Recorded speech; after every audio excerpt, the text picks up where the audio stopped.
नमस्कार। आज बात करते हैं बिहार की उस पॉलिसी की जिसने ना पूरे देश में हलचल मचा दी थी। जी हां, हम बात कर रहे हैं 2016 में लागू हुई शराबबंदी की। और अब 9 साल बाद इसकी हकीकत क्या है? कहानी काफी पेचीदा है और लगातार बदल भी रही है।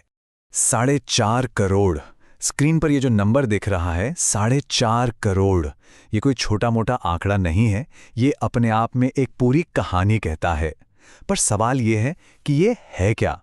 चलिए इसी नंबर के पीछे की सच्चाई को समझने की कोशिश करते हैं। ये वो मात्रा है अवैध शराब की जो बिहार में शराबबंदी लागू होने के बाद से पकड़ी गई है। 4.5 करोड़ लीटर। सोचिए जरा, ये आंकड़ा ही इस पूरे मसले की गंभीरता को बताने के लिए काफी है। तो बात है साल 2016 की, जब बिहार में शराब पर पूरी तरह से पाबंदी लगा दी गई। लेकिन इसके बाद जो हुआ ना, वो सिर्फ इन आंकड़ों की कहानी नहीं है। कहानी में एक ट्विस्ट है, एक ऐसी चुनौती जिसकी किसी ने उम्मीद नहीं की थी। तो चलिए सबसे पहले थोड़ा पीछे चलते हैं और समझते हैं कि आखिर ये पॉलिसी लाई ही क्यों गई थी, क्या थे इसके पीछे के मकसद। तो देखिए, अप्रैल 2016 में मुख्यमंत्री नीतीश कुमार ने ऐलान किया पूर्ण शराबबंदी का। मकसद एकदम साफ था। पहला, अपराध और घरेलू हिंसा को कम करना। दूसरा, परिवारों की आर्थिक और सामाजिक हालत को सुधारना। और सच कहें तो इस फैसले को एक ऐतिहासिक कदम के तौर पर देखा गया।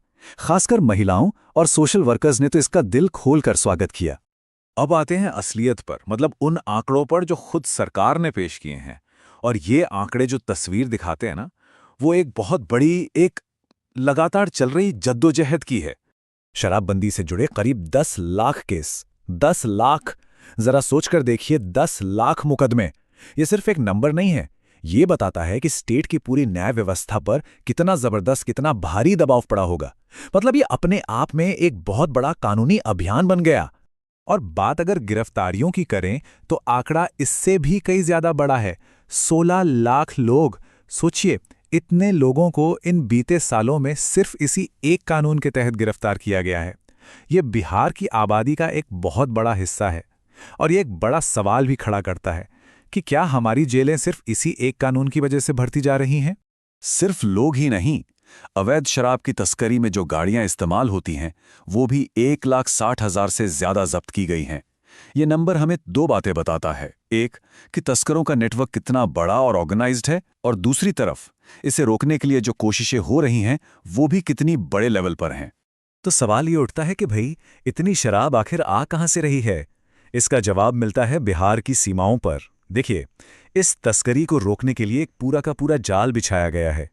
उत्तर प्रदेश की सीमा पर 23 चेकपोस्ट, झारखंड पर 19, नेपाल बॉर्डर पर 17 और पश्चिम बंगाल की तरफ 8। मतलब चारों तरफ से नाकाबंदी है। लेकिन कहानी में असली मोड़ अब आता है। शराब के खिलाफ इस इतनी बड़ी लड़ाई के बीच जो आंकड़े सामने आ रहे हैं, वो एक बिल्कुल अलग और कहीं ज्यादा पेचीदा समस्या की तरफ इशारा कर रहे हैं। एक ऐसा नतीजा जिसकी किसी ने कल्पना नहीं की थी। सवाल ये है कि इतनी जबरदस्त एनफोर्समेंट के बावजूद क्या नशे की समस्या सच में खत्म हो गई, या फिर इसने बस अपना रूप बदल लिया है? और यहीं पर एक नया शब्द चर्चा में आता है, सूखा नशा। ये सूखा नशा क्या है? इसका सीधा सा मतलब है शराबबंदी के बाद स्मैक, गांजा और तंबाकू जैसे दूसरे नशीले पदार्थों का बढ़ता हुआ इस्तेमाल। और सबसे ज्यादा चिंता की बात यह है कि ये चलन बच्चों और युवाओं में तेजी से बढ़ रहा है। और सुनिए, ये कोई हवाई बात या सिर्फ कोई आरोप नहीं है।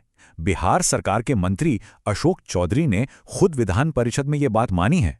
उन्होंने कहा, ये सच है कि बच्चों में सूखा नशा का चलन बढ़ा है। अब जब सरकार खुद इस बात को स्वीकार कर रही हो, तो अंदाजा लगाया जा सकता है कि मामला कितना गंभीर है। तो अब इस पूरी सिचुएशन ने एक बहुत बड़ी बहस खड़ी कर दी है कि क्या ये पॉलिसी अपने मकसद में कामयाब हुई है या फिर पूरी तरह से फेल हो गई है। और देखिए, इस पर दो बिल्कुल अलग अलग नजरिए हैं। एक तरफ है सरकार का कहना है कि 4.5 करोड़ लीटर शराब पकड़ना ये दिखाता है कि हमारा एनफोर्समेंट कितना असरदार है, हम कितनी सख्ती से काम कर रहे हैं। वहीं दूसरी तरफ है आलोचक। उनका तर्क है कि अरे, ये 4.5 करोड़ लीटर तो वो है जो पकड़ा गया, जरा सोचिए जो नहीं पकड़ा गया वो कितना होगा। ये तो इस बात का सबूत है कि एक बहुत बड़ा ब्लैक मार्केट फल फूल रहा है। इतना ही नहीं, विधान परिषद में और भी कई गंभीर चिंताएं सामने रखी गईं, जैसे कि एक पूरी की पूरी पैरेलल ब्लैक मार्केट इकोनॉमी खड़ी हो गई है। जहरीली और अवैध शराब पीने से जो मौतें हो रही हैं वो एक अलग ही त्रासदी है। और तो और नशा मुक्ति केंद्र वो ज़रूरत के हिसाब से बहुत कम है, और जो हैं भी उनमें ना तो डॉक्टर हैं और ना ही सही सुविधाएं। तो कुल मिला के बात यह है कि बिहार अब सिर्फ एक लड़ाई नहीं लड़ रहा, सिर्फ शराब के खिलाफ नहीं, चुनौती अब डबल हो गई है, दो तरफा हो गई है। अब बिहार को दो मोर्चों पर एक साथ लड़ना पड़ रहा है। पहला मोर्चा तो वही पुराना है, बॉर्डर्स के पार से हो रही अवैध शराब की तस्करी को रोकना। और दूसरा, एक बिल्कुल नया मोर्चा खुल गया है, सूखा नशा के बढ़ते चलन के खिलाफ लड़ाई, जो खास तौर पर युवाओं को अपना शिकार बना रहा है। तो आखिर में एक ही बड़ा सवाल बचता है, क्या शराबबंदी का अगला फेज, इसका अगला चरण वाकई बिहार को एक नशामुक्त समाज की तरफ ले जाएगा, या फिर नशे का ये जो नया चेहरा सामने आया है ये पहले से भी ज्यादा मजबूत और खतरनाक साबित होगा।